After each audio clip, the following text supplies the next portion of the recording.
Dobar dan svima.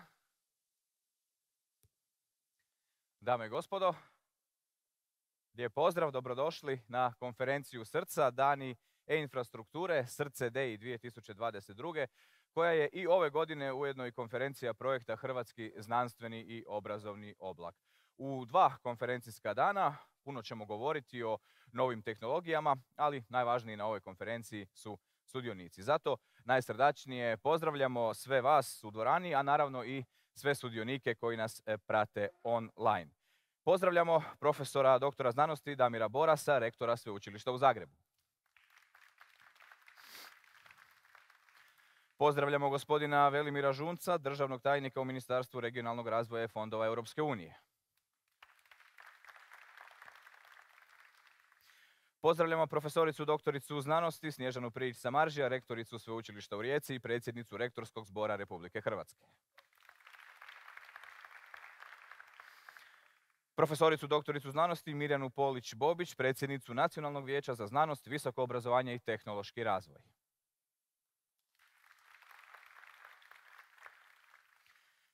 Akademika Lea Budina, člana predsjedništva Hrvatske akademije znanosti i umjetnosti, koji je danas s nama kao izaslanik predsjednika HAZU-a akademika Velimira Neidhardta. Pozdravljamo izaslanika gradonačelnika grada Zagreba, gospodina Nenada Novaka. Pozdravljamo magistricu znanosti Sandru Bezjak, v.d. ravnateljice Agencije za znanost i visoko obrazovanje. Pozdrav profesorici doktorici znanosti Ivanki Stričević, glavnoj ravnateljici Nacionalne i sveučilišne knjižnice u Zagrebu. Pozdravljamo izvanrednu profesoricu doktoricu znanosti Irenu Martinović-Klarić, izvršnu direktoricu Hrvatske zaklade za znanost. S nama je doktor znanosti David Smith, ravnatelj instituta Ruđer Bošković. Pozdrav ravnatelju Carneta, gospodinu Hrvoju Puljizu. S posebnim zadovoljstvom jasno pozdravljamo mnogobrojne prisutne prorektore, dekane, prodekane i njihove suradnike sa svih hrvatskih sveučilišta i visokih učilišta, jer oni definitivno predstavljaju najznačajniju skupinu korisnika usluga Srca. Drago nam je da su danas s nama i čelnici, suradnici mnogih drugih ustanova i sustava znanosti i visokog obrazovanja sa znanstvenih instituta iz agencija.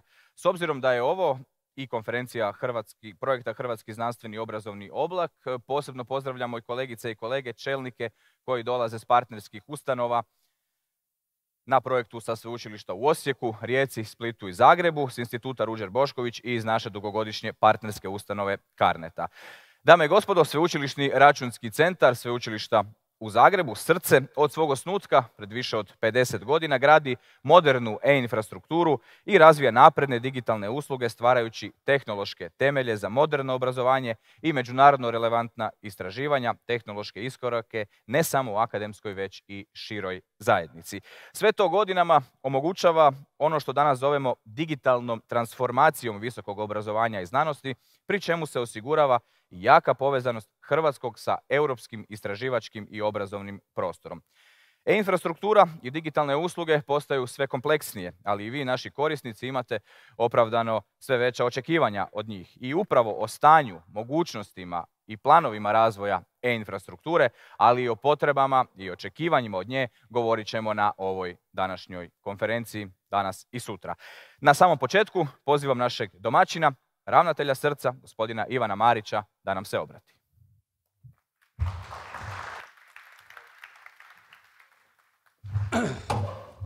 I nakon 30 godina, kad nešto volite, brije vas trema dan prije, noć prije, pa i ovo jutro. Poštovani uvaženi gosti, po redu i časti koja vam je iskazana uvodno od voditelja, poštovane dame i gospodo, drage kolegice, dragi kolege, dragi prijatelji, u svoje ime, kao domaćina ove konferencije i u ime Srca, još vas jednom sve srdačno pozdravljam i želim dobrodošlicu na konferenciji Srce Day 2022. Ujedno i konferenciji projekta Hrvatski znanstveni i obrazovni oblak. Nakon što smo 2020. godine odgodili konferenciju zbog početka te nesretne pandemije, a kasnije i potresa u Zagrebu, pa Sisku, u Petrinji, prošlogodišnju koja je bila svečarska za nas u srce jer smo slavili 50 godina, jubilej koji rijetko ko proslavi u branši u kojoj se mi nalazimo. Posebno me veseli vidjeti vas danas ovdje sve uživo i nadam se da će svima nama dvodnevno druženje kroz teme ovogodišnje konferencije biti korisne, ugodne i da ćemo ostati svi na kraju zdravi. Pozdravljam i zoomere koji nas prate online. Tijekom predstojeća 2 konferencijska dana puno ćemo govoriti o modernoj znanosti, modernom visokom obrazovanju, modernom istraživanju. Područjima koje su danas nezamislivo bez naprednih informacijsko-komunikacijskih tehnologija, primijenjenih na adekvatan i primjeren način. Digitalna tranzicija sveučilišta i u Hrvatskoj, kao i u svijetu, naglo je ubrzana pandemijom i sve nas je prisilila da razmišljamo i djelujemo u jednom novom i drugačijem okruženju. Kakvi nas izazovi očekuju? Koliko smo vješti u pronalaženju rješenja na probleme s kojima se susrećemo, jedna je od tema kojom će se intenzivno baviti ova 2 dana kroz našu konferenciju. Tehnologije nam danas svima trebaju kao sredstvo komunikacije i suradnje, kao sredstvo u obrazovnom procesu, kao alat za izvođenje naših istraživanja, ali jednako tako i za obradu i spremanje rezultata tih istraživanja po mogućnosti uvažavajući principe otvorene znanosti i otvorenog obrazovanja. Tko će ako nećemo mi, jer bilo koje napredno društvo nezamislivo je bez akademske i istraživačke zajednice koja prevodi u stvaranju, ali i u učinkovitoj upotrebi i primjeni novih znanja, metodologija, pa tako i novih tehnologija. To novo okruženje, svjesni smo, zahtjeva nove principe djelovanja, kako na nacionalnoj, tako i na lokalnoj i sveučilišnoj razini. Ponosan sam što mi u srcu već 50 godina, zadnjih 20 godina intenzivno provodimo te nove principe. A karakteriziraju ga koordinacija, i to koordinacija pružatelja digitalnih resursa i usluga, takozvana horizontalna koordinacija. Koordinacija pružatelja tih usluga i istraživačkih i obrazovnih infrastruktura, odnosno ustanova koje provode obrazovanje i rade istraživanje. Nada se koordinacija politika i investicija. Karakterizira ga okrupnjavanje okrupnjavanje digitalnih i ljudskih resursa. Tu naglašavam te ljudske resurse u cilju postizanja sinergije, ali jednako tako i u cilju postizanja uštede u sustavu. Visoka dostupnost resursa i usluga. Početkom 90-ih kad smo gradili internet, kada nas je bilo malo, ako je Marić resetirao centralni ruter, pao je cijeli internet, ali nije se to toliko odrazilo na zajednicu. Danas su dostupnosti usluga i servisa broje se u devetkama, dakle 5 devetki. Nabrajam samo jednu od tih usluga, to je usluga elektroničkog identiteta, odnosno infrastruktura i edu.hr, bez koje staje cijeli naš sustav. Visoka dostupnost resursa praćena je i najnovijim standardima, odnosno otvorenošću e-infrastrukture, resursa i usluga. Međutim, svi ti novi principi u izgradnji, u održavanju, u razvoju i upravljanju zahtijevaju usku suradnju zajednice i usku uključenost zajednice zajedno sa nama graditeljima. Već dugi niz godina srce izgrađuje i pruža korisnicima iz sustava znanosti i visokog obrazovanja stabilnu, pouzdanu e-infrastrukturu, digitalne usluge, te osigurava njihovo stalno unapređivanje u skladu sa razvojem tehnologije s jedne strane i potrebama zajednice korisnika s druge strane i sve naravno u financijskim okvirima koji su nam dani. Ovdje ne mogu ne istaknuti posebno posljednje 2 pandemijske godine tijekom kojih smo pružali kvalitetnu i pravovremenu pomoć ustanovama i sustava visokog obrazovanja u provedbi nastave. Ne samo pouzdanim radom informacijskih sustava i temeljnih e-infrastrukturnih resursa, već i nizom aktivnosti kojima je bio cilj obrazovanje korisnika i dijeljenje znanja te pružanje sveobuhvatne i kvalitetne podrške. Srce svojim djelovanjem pokriva sve slojeve e-infrastrukture, skoro sve slojeve infrastrukture, te predstavlja jedinstvenu ustanovu ne samo u sustavu znanosti i visokog obrazovanja i ne samo u Hrvatskoj. Ta jedinstvenost otvara mnoge mogućnosti kako za nas u srcu, tako i za naš sustav, ali i nosi sa sobom niz izazova. Neskromno ću reći da Srce ima znanja i kapaciteta koji su se akumulirali u proteklih 50 godina za planiranje, projektiranje i realizaciju napredne infrastrukture i digitalnih usluga temeljene na informacijskim i komunikacijskim tehnologijama koje su potrebne modernom hrvatskom sustavu znanosti i obrazovanja, ali i društvu u cjelini. Upravo te potrebe obrazovanja i istraživanja na različite se načine ocrtavaju uslugama iz našeg bogatog kataloga usluga koji trenutno broji oko 30 javnih usluga. Započeli smo, te ćemo i nastaviti uspostave centara kompetencije, referalnih centara ili stručnih skupina vezanih uz temeljne funkcije srca. Uključenost zajednice, vaša uključenost u ovim našim nastojanjima je neophodna i ključna. Kroz projekte kao što su Hrvatski znanstveni obrazovni oblak ili Nacionalni centar kompetencije za visoko računarstvo ili najnoviju inicijativu za Hrvatski oblak za otvorenu znanost, ujedno slažemo mozaik i kreiramo naš program za zajednicu osiguravajući učinkoviti okvir za razmjenu informacija i najbolji praksi koji će pomoći srcu, ali i zajednici ne samo u suradnji, već i u prepoznavanju digitalnih potreba i razmjeni iskustva. Pored nabrojane uloge, više puta rečene uloge graditelja sigurnih i otvorenih e-infrastruktura i digitalnih usluga, Srce osigurava posebno važnu ulogu u izgradnji digitalnih mostova koji omogućavaju povezanost hrvatskog obrazovnog i istraživačkog prostora u europski i svjetski. S jedne strane gradimo mostove prema zajednici, a s druge strane gradimo mostove te zajednice prema europskoj i svjetskoj zajednici.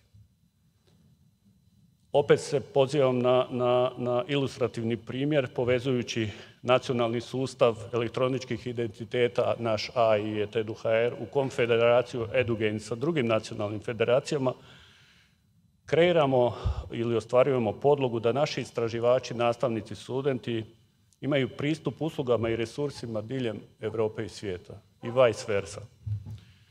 Uvjeren sam da će se o ovim različitim ulogama srca graditelja mostova, kao i potrebama i uslugama intenzivno raspravljati u oba konferencijska dana. I ove godine konferencija DEI ujedno i konferencija našeg strateškog projekta Hrvatski znanstveni obrazovni oblak. Pri ovim slajdovima imam posebno srce za Titra, iz razumljivih razloga, vjerujem i polovici mojih kolega u Srcu. To je projekt u sklopu kojega Srce izgrađuje novu generaciju nacionalne e-infrastrukture na svim onim principima koje sam nabrojao na početku. Principima izgradnje zajedničke e-infrastrukture koja će akademskoj istraživačkoj zajednici osigurati napredne računalne spremišne resurse te na njima izgrađene digitalne usluge, ali ne samo infrastruktura, nego i gradimo novi mehanizam, takozvani e-znanstvenici, odnosno stručnu pomoć koju ćemo pružati znanstvenoj zajednici, prilagoditi na način da najbolje iskorištavaju te resurse koje ćemo izgraditi. To je projekt koji mi u Srcu bez imalo trunke možemo reći i hvalimo se da će i promijeniti i oblikovati hrvatsku znanost i obrazovanje u skoroj budućnosti. Kompleksnost i zahtjevnost projekta dodatno su opterećeni pandemijom, poremećima na IT tržištu. Projekt koji je trebao završiti koncem prošle godine produžen je i nadamo se da ćemo ga uspjeti završiti do kraja ove godine. Prvi rezultati su već tu. Izgrađena je mreža podatkovnih centara u 4 grada, Osijeku, Rijeci, Splitu i Zagrebu. Izgrađeni su objekti, prostorni objekti, opremljeni modernim tehničkim sustavima kakvi trebaju biti u podatkovnim centrima, dakle sustavima besprekidnog napajanja, klimatizacije, sustavima tehničke zaštite. Svi ti elementi omogućavaju adekvatne uvjete za smještaj IKT opreme. Svjesni smo situacije u proteklih 30 godina u kojim uvjetima i na kojim mjestima se držala ta oprema po fakultetima i institucijama u Republici Hrvatskoj. Ovo je dakle temeljna infrastruktura koja nam je nužna za izgradnju oblaka. Realizirali smo i međugradske i unutargradske širokopojasne telekomunikacijske kapacitete osiguravajući 100 gigabitne veze između podatkovnih centara istodobno osiguravajući nove kapacitete okosnice mreže CARNET. Kolege iz CARNET-a u suradnji sa izvođačima u završnoj su fazi uspostave pune funkcionalnosti nove nacionalne servisne mreže. Potpisali smo ugovore sa dobavljačima računalnih i spremišnih resursa, te se puna uspostava odluka očekuje do kraja ove godine. Ovom prilikom želim se još jednom zahvaliti svim kolegicama i kolegama, prije svega iz srca, mojim dragim srcašima koji su uključeni u provedbu projekta, kolegama iz CARNET-a, partnerima sa sveučilišta u Osijeku, Rijeci, Splitu i Zagrebu, te svim hrvatskim firmama, vendorima, podizvođačima koji u ulozi izvođača ili podizvođača sudjeluju u realizaciji ovog projekta. Zahvaljujem se naravno i ministarstvu i SAF-u na brizi i stalnoj budnosti nad ovim projektom. I na kraju da, svi se mi kunemo da su ključ uspjeha ljudi. Ljudi jesu uistinu ključ uspjeha, jer bez njih infrastruktura koju gradimo neće biti održiva na duge staze. I to motivirani ljudi, mladi motivirani ljudi koji moraju ostati i koji u srcu nalaze novu Meku, kao što su je u povijesti nalazili u biblioteci u Aleksandriji ili u nekim drugim mjestima. Dakle, trebamo izgraditi infrastrukturu koja će privlačiti nove talente. Ta infrastruktura iz mojeg kuta gledanja je tehnologija. Iz mog kuta gledanja tehnologiju gradimo da bismo talente, a oni mogu biti istraživači, nastavnici, studenti, zadržali u Hrvatskoj, a da bismo to napravili moramo napraviti tolerantno okruženje. Tolerancija sama za sebe zahtjeva jednu konferenciju, pa neću sad duljiti o tome. Iako ćemo na ovogodišnjoj konferenciji puno govoriti o novim tehnologijama, njihove primjene o tehnologija koje su nam pomogle u zadnje 2 godine da se prilagodimo novim i neobičnim situacijama, svrha ove konferencije još i više je da mi i vi skupa komuniciramo, surađujemo, raspravljamo, dogovaramo se sa jednim ciljem da učinimo još boljom i učinkovitijom suradnju, odnosno konačni rezultat te naše suradnje, digitalnu infrastrukturu. Nadam se i očekujem zanimljive rasprave u sljedeća 2 dana. Pred kraj, dozvolite da iznesem svima poznatu nam tezu u koju se svi kunemo. Samo ako se strateški dobro planira i povezuje s obrazovnim i istraživačkim ciljevima te gradi prethodno spomenutim principima, e-infrastruktura nije trošak nego rješenje. Vrlo često, nažalost, svrstavaju nas u trošak i kao takav biljeg teško nam ga je skinuti. Kroz program konferencije DEI dajemo odgovor i pružamo dokaze upravo toj tezi da smo rješenje, a ne trošak. Suglasnost svih ključnih aktera u sustavu znanosti i visokog obrazovanja oko ove teze preduvjet je uspješnoj digitalnoj tranziciji tih sustava. Digitalnoj tranziciji sveučilišta, ali i našeg istraživačkog sustava. I na kraju zahvaljujem se članovima programskog odbora koje je ove godine vodio Slaven Mihaljević, te autorima, predavačima, autorima i voditeljima radionica, izlagačima postera, pozvanim predavačima koji su dali, evo ja sam već proglasio uspješnom programski ovu konferenciju, izuzetan sadržajni doprinos ovogodišnjoj konferenciji. Zahvaljujem se i organizacijskom odboru, jer organizacija ove konferencije u hibridnom modelu. Također se zahvaljujem pokroviteljima i sponzorima konferencije. I još jednom, drago mi je da ste se odlučili 2 dana provesti s nama. Želim nam svima uspješan rad i ugodno druženje. Dobro nam došli.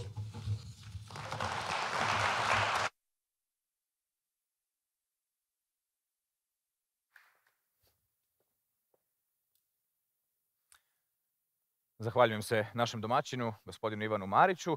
A sada molim člana predsjedništva Hrvatske akademije znanosti i umjetnosti, akademika Lea Budina, da nam se obrati u ime predsjednika HAZU-a Velimira Neidhardta. Izvolite.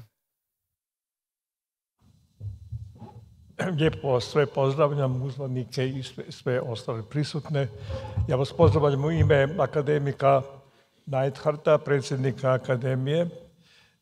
I želim vam uspješan rad. Ja sam malo u godinama već i sjećam se povijesti ovdašnje. 1971. godine je srce, da postoji idejni projekt, a srce praktički radi po 50 godina, to smo već čuli. Ja mislim da je srce, od samih početaka je srce zapravo e-infrastruktura.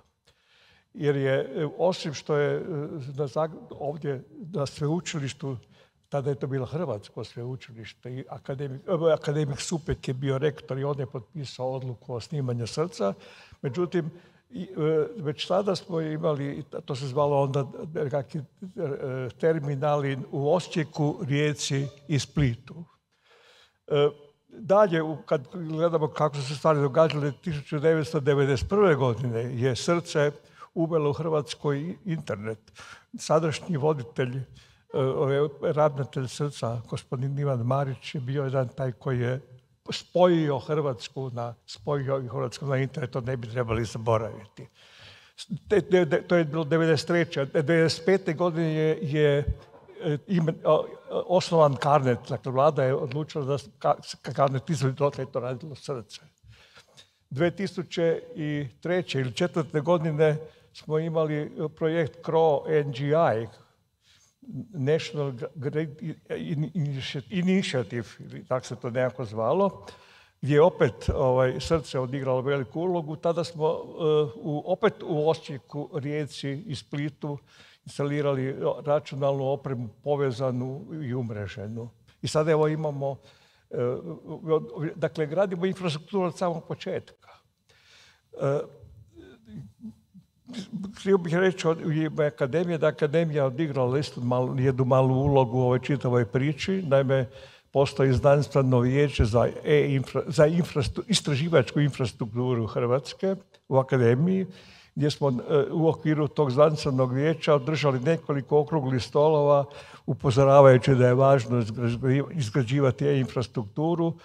2011. je jedna izjava akademije naglasila da to treba načiniti isto.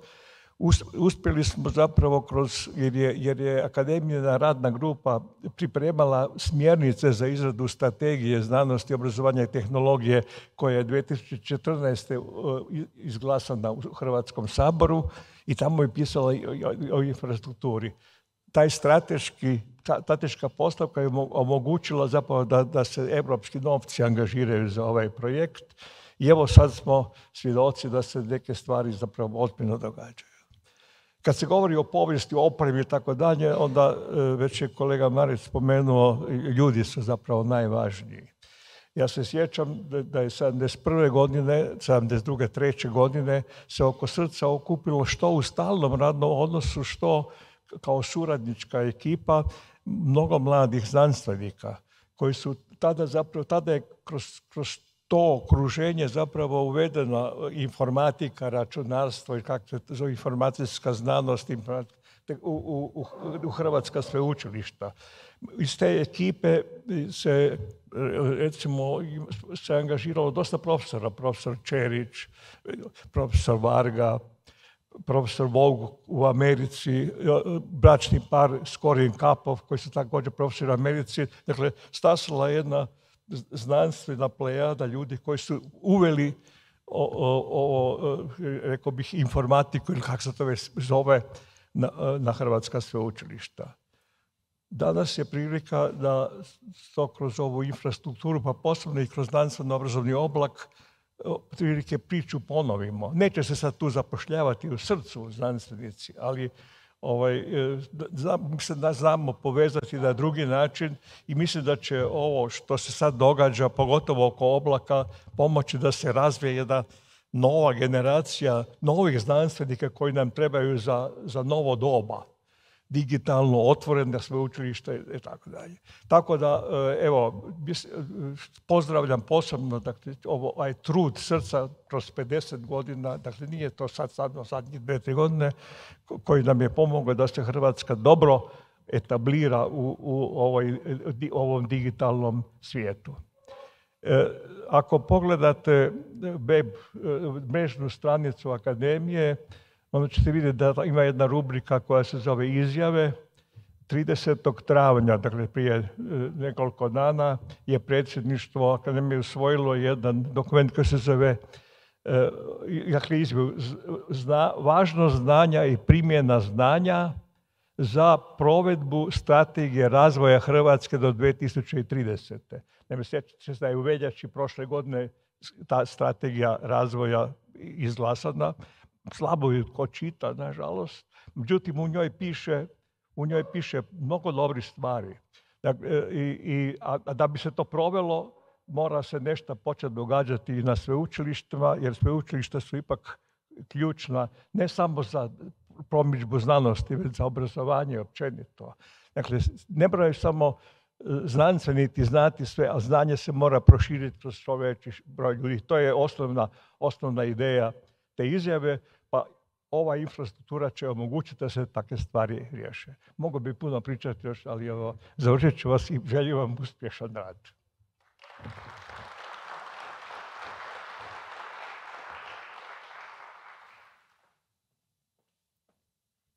Hvala lijepa akademiku Budinu. A sada molim rektoricu Sveučilišta u Rijeci, predsjednicu Rektorskog zbora Republike Hrvatske, profesoricu doktoricu znanosti Snježanu Prijić-Samaržiju, da nam se obrati u ime Rektorskog zbora Republike Hrvatske. Izvolite. Hvala lijepa, lijep pozdrav, dobro jutro. Uvaženi ravnatelju, dragi Ivane, uvaženi rektore, uvaženi državni tajniče, uvaženi akademiče, uvaženi, cijenjeni, dragi srcaši, kako kaže ravnatelj, poštovani sudionici konferencije i ovdje u dvorani i Zumaši, sve srdečno pozdravljam ispred Rektorskog zbora Sveučilišta u Rijeci, Rektorskog zbora Republike Hrvatske, Sveučilišta u Rijeci i naravno svoje osobno. Veliko mi je zadovoljstvo i čast da sam danas ovdje s vama. Ja imam i tu čast da sudjelujem u programu konferencije, pa neću duljiti. Čestitati ću srcu u ime Rektorskog zbora ovih sjajnih 50 godina, sada i nešto više, koje je za vama. Mi vas definitivno prepoznajemo kao nositelja digitalne transformacije. Srce jest dio Sveučilišta u Zagrebu, ali ga mi prepoznajemo kao što prepoznajemo Sveučilište u Zagrebu kao mjesto koje zapravo djeluje nacionalno. Sveučilište u Rijeci i sva ostala sveučilišta su više nego svjesna doprinosa srca digitalnoj transformaciji, ali onome o čemu je akademik govorio, svemu onome što je i prethodilo ovom današnjem trenutku, i elektronički identiteti, i ISVU, i Mozvag, i Izabela, i Hrčak, i Dabar, i svi ti sjajni proizvodi srca zapravo čine da sveučilišta koja trebaju biti nositelji digitalne transformacije uistinu imaju jedno nacionalno središte. I u tom smislu uistinu moram podcrtati ono što je i ravnatelj istaknuo. Neće biti uspjeha i neće biti napretka ukoliko nemamo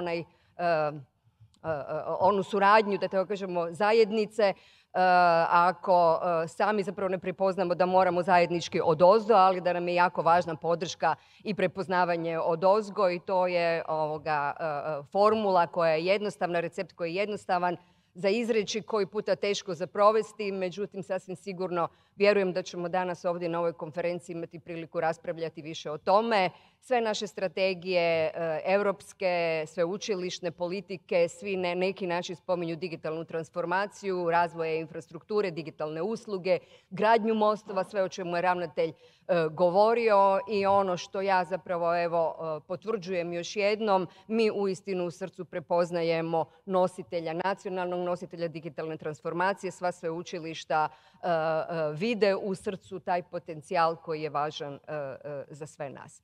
Hvala vam lijepa. Naravno, želim svim sudionicima uspješnu konferenciju. Čestitam srcu na ovoj sjajnoj organizaciji, svim srcašima također, i veselim se da ću imati priliku nešto više o tome i kasnije reći. Hvala lijepa još jednom.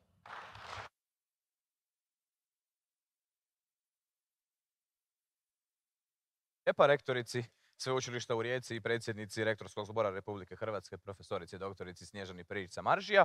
A sada ću zamoliti rektora Sveučilišta u Zagrebu, profesora doktora znanosti Damira Borasa, da vas pozdravi. Izvolite.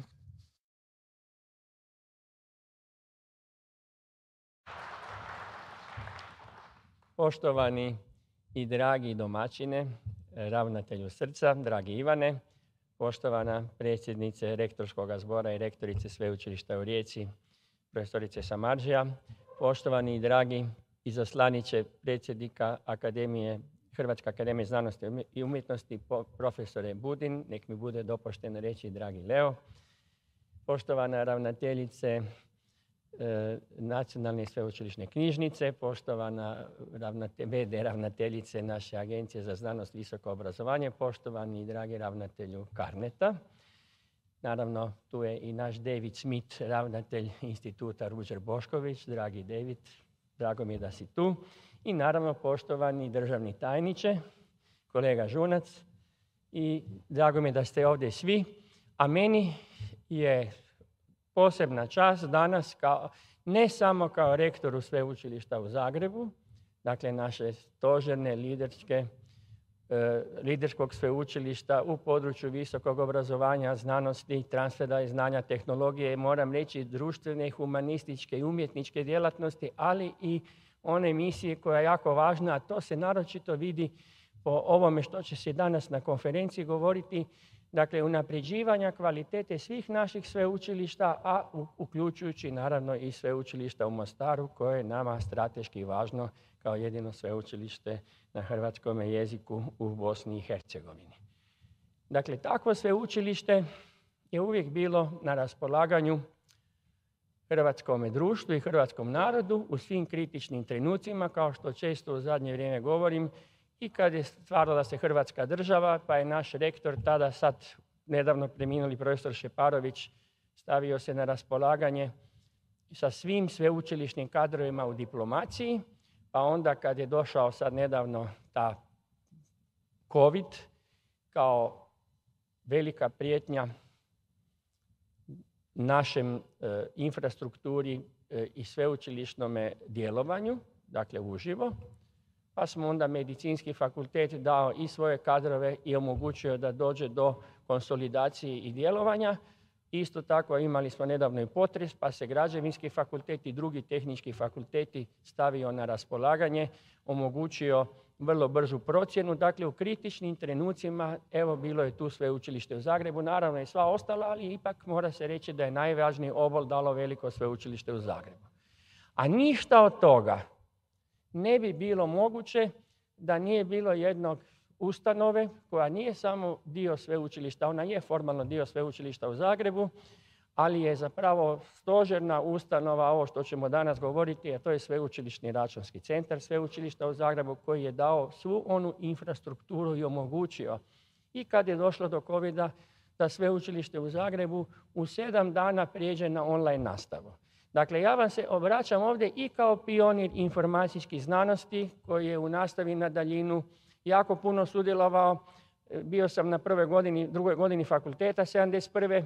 i mi smo se koristili infrastrukturom Srca. Kasnije sam bio i u upravnom odboru i ne znam kako se sve to zvalo, ali ponosan sam na to da su ravnatelji Srca, dakle naš profesor Zoran Bekić, doktor Zoran Bekić, koji je, ja se uvijek hvalim, i kod mene doktorirao, iako nikad nije trebalo mu nijedan zarez promijeniti. To je bio najljepši i najlakši mentorstvo u životu.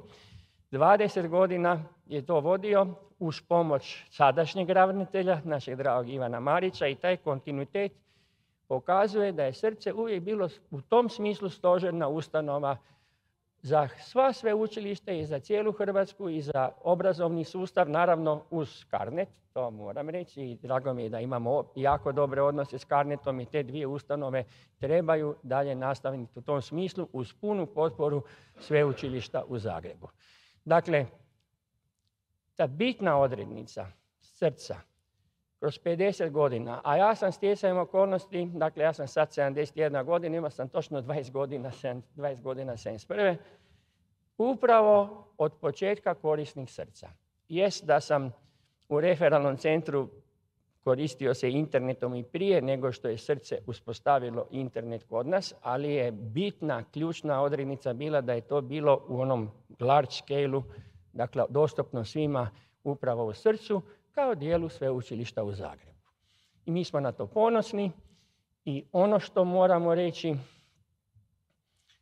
kako gledati u budućnost. iako je to trivijalno, ne može se razvijati takva infrastruktura bez dovoljno financiranja. Bez obzira koliko došlo iz Europe ili ne. Ne može se ni visoki obrazovni sustav, ni cijeli istraživački sustav ne može se razvijati bez dovoljno financiranja. I zato ću vam reći da sam jučer sudjelovao na jednoj konferenciji koju je organizirao Ekonomski fakultet Sveučilišta u Zagrebu zajedno sa američkom ambasadom, isto tako o onom i prijetnjama što nam se događa u Europi, o budućnosti, o tome što sve treba, i sudjelovao je naravno američki dužnosnik, gospodin Escobar, koji je za cijeli takozvani Zapadni Balkan zadužen. I u njegovom vrlo zanimljivom predavanju, kad se govori o budućnosti, kad se naravno govori o sigurnosti, kad se govori o budućem razvoju, prve dvije stvari spomenuo koje treba posebno financirati i razvijati. I ovim redom. Prvo je rekao visoko obrazovanje i vojska. Dakle, zbog sigurnosti mi znamo kakve su prijetnje pred nama, što se događa u Europi, stubokom se okrenuo sustav sigurnosti u svijetu, ali će upravo zato ovakve infrastrukture kojima danas govorimo biti ključne za budućnost. Ali što je, evo ponavljam po treći put, što je napomenuo? Obrazovanje i vojska. Dakle, dok mi smo konačno u smislu sigurnosti ulaganja u vojni sustav došli na 2, i nešto bruto nacionalnog proizvoda, GDP-a. Dakle, došli smo i više od onoga što se zahtijeva od NATO-a i Europe u znanstvenoj i obrazovnoj infrastrukturi smo i dalje na 1,1% po ovim najnovijim metodologijama. Prije se govorilo 0,8, 0 ovo. Po novim metodologijama to je 1,1%. Fali nam točno još toliko, duplo. Dakle, ako smo mogli doći u vojsci, onda prioritet mora biti obrazovanje. A ko će to obrazovanje dati nego upravo ono bitno, to su naša sveučilišta. I bilo kakvi zakoni koji se sad tu podnose i koji imaju nekih krivih protuustavnih stvari, u kojima nema ni riječi o tome koliko će biti financiranje visokog obrazovanja, ne mogu biti dobri zakoni. Evo, to sam sad rekao i neću više o tom komentirati, ali morate biti toga svijesti. Stalno se govori da Boras govori o financiranju da nije dovoljno veliko. Pa nije dovoljno veliko kad je prosjek Europe 2,2, 2,3 po novoj metodologiji. Prosjek iz proračuna, ne u odnosu na BDP. Dakle, nedostaje 50% i prioriteti koji će ulagati u obrazovanje. I to nam nedostaje. I upravo srce, to se vidi, sa toliko fantastičnih projekata koje je imalo u zadnjih, 50 godina i na kojima sam i ja živio i tako dalje i bavio se nastavom na daljinu i bio pionir toga, moram reći. I dan danas imam jako puno citata upravo iz tog područja, nešto zahvaljujući i našem Zoranu Bekiću, jer sam suautor s njim. Upravo ti projekti pokazalo se da koji puta srce ima u onome što je najvažniji resurs, a to je lijepo spomenuo i naš Ivan Marić i naš profesor Budin, a ja ću i treći puta, to su ljudi. Nema dovoljno dobrih i vrhunskih, dakle ne možemo zaposliti kvalitetne, dodatne ljude koji će te projekte ne samo gurati, nego i unapređivati. I srcu uvijek fali, ja znam, bio sam upravnom odbor ili predsjednik čak, ne znam šta sam bio. Uvijek je nedostajala ljudi. A bez obzira na to, zahvaljujući njihovom entuzijazmu, kvaliteti, stručnosti i kontinuitetu djelovanja u zadnjih 25 godina, dakle, dragi Zorane, dragi Ivane, ja ću vam dati punu potporu, ali mi moramo isto, konačno tako i u Carnetu, rade isto dobre projekte u koordinaciji sa srcem, ali se ne shvaća da treba omogućiti da mladi ljudi vrhunske kvalitete koje mi stvaramo na sveučilištu i na ostalim sveučilištima mogu raditi na takvim stožernim ustanovama infrastrukture u Hrvatskoj. Bez tog nema budućnosti. Dakle, obrazovanje, sigurnost. Hvala vam lijepa.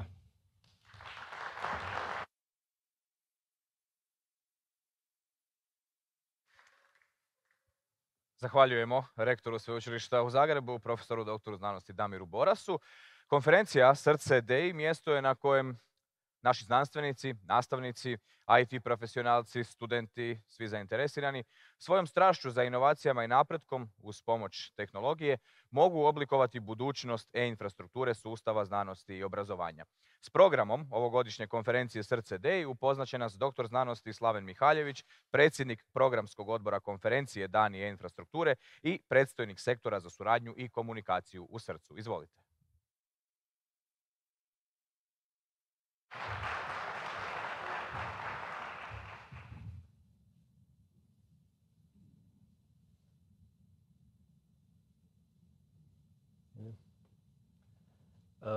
Poštovani i uvaženi gosti, drage kolegice i kolege, vrlo mi je drago da vas mogu danas pozdraviti ovdje ispred programskog odbora konferencije Srce DEI.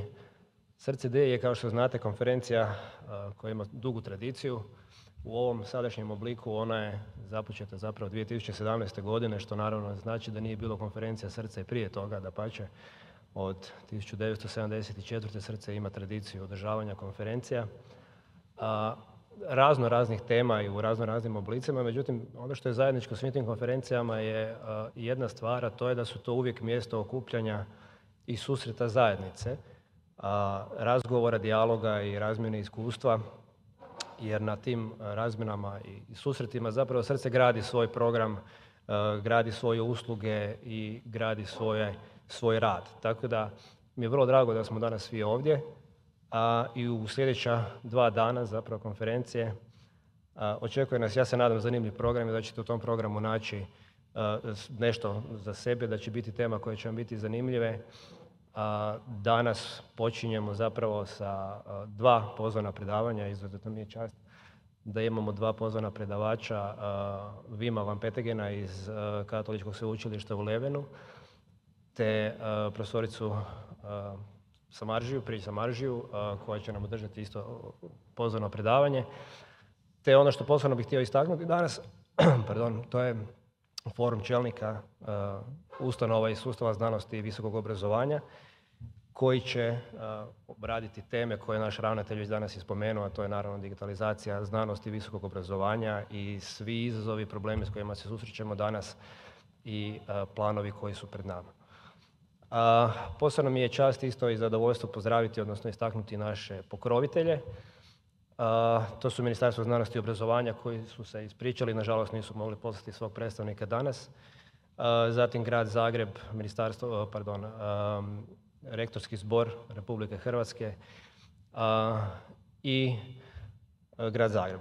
Tako da mi je izuzetno drago da su oni danas s nama ovdje. Međutim, moram istaknuti naše sponzore koji su pružili podršku, to su zlatni sponzori Microsoft, VMware, S&T i Hewlett Packard Enterprise. Da ne dužim, zahvala svima još jednom i poseban pozdrav onima koji nas prate online. Pozvao bih vas sve danas da ostanete do kraja današnjeg dana, s obzirom da nakon konferencije slijedi društveno događanje u kojem ćemo pričati o temama koje nisu toliko vezane uz e-infrastrukturu. Nadam se da ćete nam se svi pridružiti uz jedno neformalno druženje. A sutra počinjemo dosta radno sa 2 tematska bloka rano ujutro. To je tematski blok za umjetnu inteligenciju, što mi je posebno drago istaknuti ovdje da smo taj tematski blok napravili u suradnji sa udrugom AI. Te nastavljamo sa tematskim blokom o vrednovanju u online nastavi, odnosno to su paralelni blokovi, znači odvijat će se u dvorani, paralelno jedan i drugi. Te nakon toga slijedi tematski blokovi znanosti, podaci, te virtualna iskaznica. Da bi završili sutrašnji dan, završili bi konferenciju sa tematskim blokovima o europskim sveučilištima i o tematskim blokom o inicijativi za Hrvatski oblak za otvorenu znanost, gdje ćemo čuti šta se dešava i u kojem je statusu naša inicijativa za pokretanje Hrvatskog oblaka za otvorenu znanost. Kažem, zahvaljujem svima još jednom što ste došli, nadam se da će vam biti zanimljivo, nadam se da ćemo se uspjeti podružiti pod pauzama. Tu bih volio istaknuti da u pauzama između tematskih blokova imamo i poslije prezentacije koje se održavaju u dvorani vatra koja je malo, da se izađe van, vidjet ćete, tamo su poslije prezentacije, pa vas pozivam sve da dođete tamo, pogledate šta su kolege i kolegice pripremili i da se podružite, čujete informacije o novim projektima i tako dalje. I hvala još jednom svima vama i želim vam ugodnu konferenciju.